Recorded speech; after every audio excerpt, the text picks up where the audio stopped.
unlaan ng turo ng mensahe. First, to express Himself completely, God in Christ. Doon pa lang sa first-fold mystery ng seventh seal, marami nang nalihis, almost, na mga denomination na nangahawakan sa turo ng Trinitarianism, ay hindi nakuha ang seventh seal. Wala, baksak sa seventh seal. Diba? Yung Tunis, baksak din. Diba? Revelation ang tinatawag na one God, yun ang pinakatama. Second, to have the preeminences by this in His church, which is His body, the bride, till He could have the preeminence to express Himself through them. All right. Thirdly, to restore the kingdom to its rightly position. Dito ngayon tayo sa 154 o 155, the second. Amen? To have the preeminence by this in His church. Hindi naganap ang preeminence dito sa ibang mga kapanahunan dahil wala ang kapunuan eh. Dito naganap noong 1963 ang preeminence. Kapamahalaan. Ang Diyos ay nagkaroon ng total dominion. Nagkaroon siya ng tinatawag na fullness ng kapamahalaan. Preeminence, kapunuan ng kapamahalaan. Kasi saan ka nakakita ng Diyos na hindi tatanggap ng buong kapamahalaan? Kaya nga tinawag siyang Diyos, ang buong kapamahalaan ay nasa Kanya. Siya yung tinatawag na preeminence nating lahat. Na siya bilang Diyos ay magkakaroon ng buong kapamahalaan sa atin. Flesh, spirit, and soul, ang Diyos ay magkakaroon ng buong kapamahalaan. Kahit sabihin mo, flesh is flesh, pastor eh. Flesh is of the devil eh. Diba? Although, yan ay sa devil, pero ang 16 elements ng flesh na yan, ang Diyos ang may likha. Can you say amen? Pag binawi ng Diyos ang buong kapamahalaan dyan, diba? Bibitaw ang corruption dyan. Diba? Kung sabihin ng Diyos, ngayong gabi, diba? Babawiin kita. Corruption, lumayas ka dyan. 6 feet below the ground, pasok ka sa Theophany. Diba? Bibitaw ang corruption. Ang Diyos ay may kapamahalaan sa flesh na yan. Diba? Kahit buriko na walang kaluluwa, na hinahataw-hataw ni Balaam, sunod ka, ako ang amo mo, sunod. Yung buriko, mga kapatid, kinontrol ng Diyos eh. Tumingin kay Balaam eh. Diba? Can you say amen? Sabi niya, pambihira. Ilang years na kita pinaglilingkuran, mula pa pagkabata, ikaw na yung pinapasan ko sa aking likod. Diba? Ngayon, sinasaktan mo ako at pinipilit mo akong pasunurin. Sino ba ang headship? Ang Diyos o ikaw? Sabi ng Diyos, wag akong tumuloy. Diba? Ibinaksak si Balaam. Nagsalita yung Balaam. Kinontrol ng Diyos ang flesh. Can you say amen? So, ang Diyos ay may kapamahalaan sa lahat.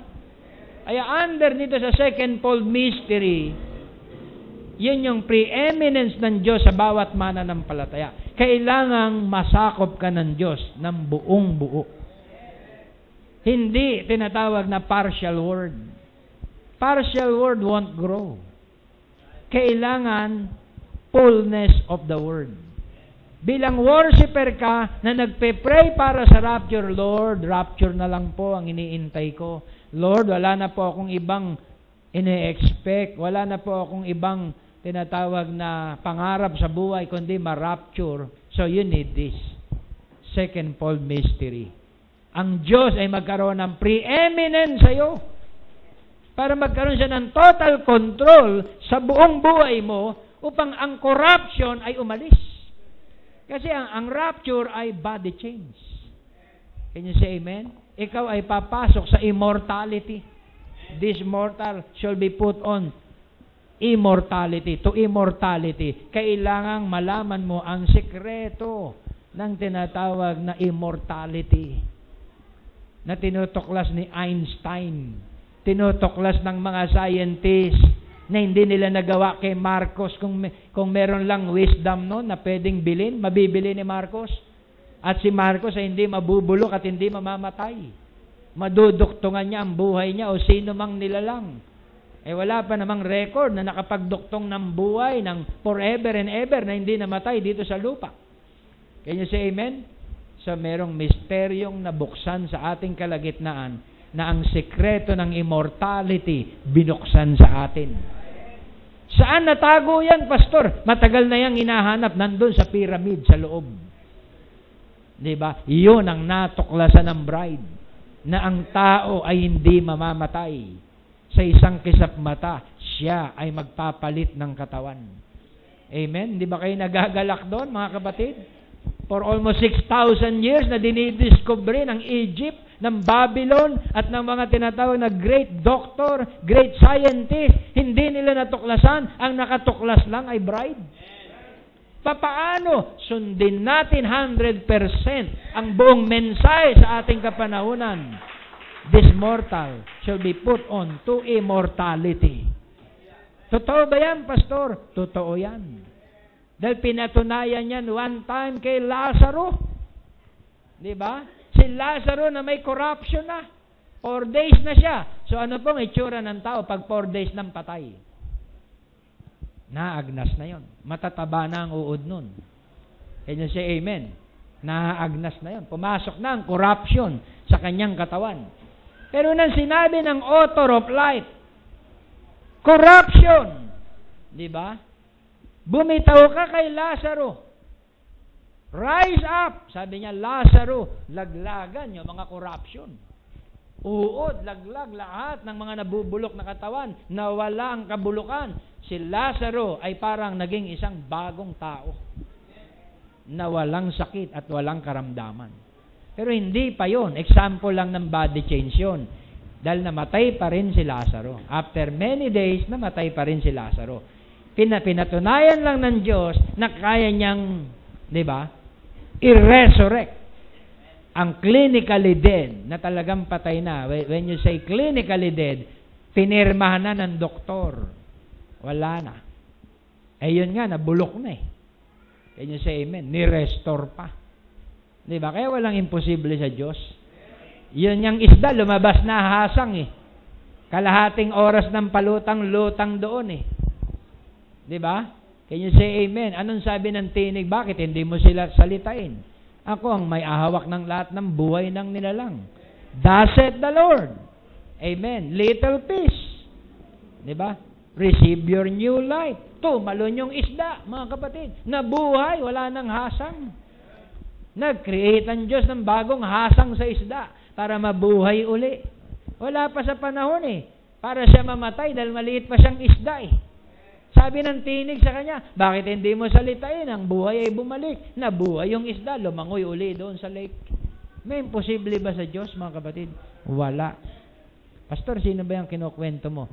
Yun si William Marion Branham, a man sent from God, na nakilala natin, na naging na siyang father of faith natin sa mensaheng ito. Amen. And now sin and death had separated them from His presence. His entire expression, do you read it? Before the foundation of the world, to express all of His attributes, what He was. Amen. Yun ang kanyang purpose. Thirdly, to restore the kingdom. Dito. I-restore niya ang kingdom sa lupa. Yung kingdom of God.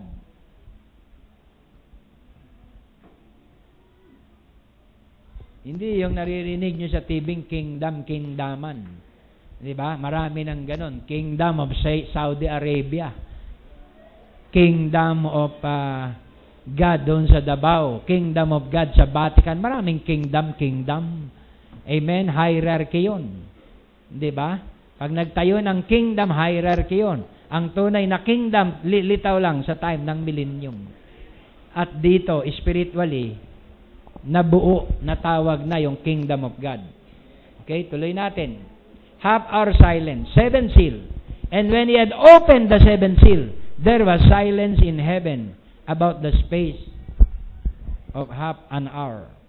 Ang kalaating oras, maring sandali lang yon kapag sa literal nating orasan. Can you say amen? Mula ngayon hanggang 11:30 bago ako magtapos, kalahating oras na yon sa literal na orasan. But in God's time, Ang kalahating oras sa Diyos ay mahaba. Maaring 1,000 panahon.